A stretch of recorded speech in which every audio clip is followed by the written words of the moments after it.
starting to get dry here at Rock Farm. We're looking at mid to upper 90s this week.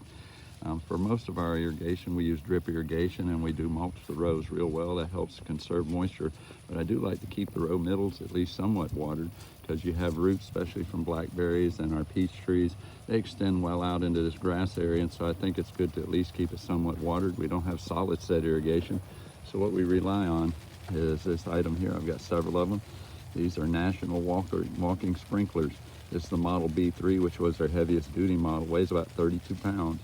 It's all cast iron, steel, or brass. No plastic in this at all. They made an A5 model that was mostly steel and cast iron, but did have a plastic gear that moved it, so I like the bigger and heavier one. This one will pull up to 300 foot of hose. You can see we set the hose out. I think you can see the hose there. And it will follow that hose. Put the front wheel on it, and it'll follow that hose wherever you put it.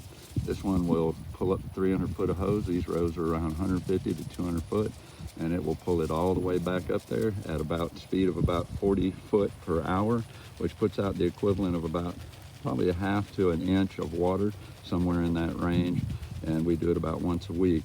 I would suggest that if you ever see one of these and want to get one, the company unfortunately went out of business about 5 years ago after about 100 years. So if you find one, it's going to be used, and make sure they are working, because it's getting hard to find the parts for it.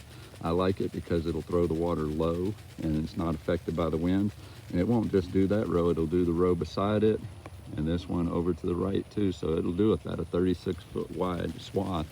And it takes about 6 to 8 hours to walk all the way up to the beginning of the row, and does, I say, 3 rows at a time. So if you see one in good shape, I say I would grab one if it was a decent price. They last a long time, and I think they do a very good job watering. So I'll walk by. That is a National walking sprinkler right there. You can see it. So if you see a used one on the market, you don't grab it, let me know about it.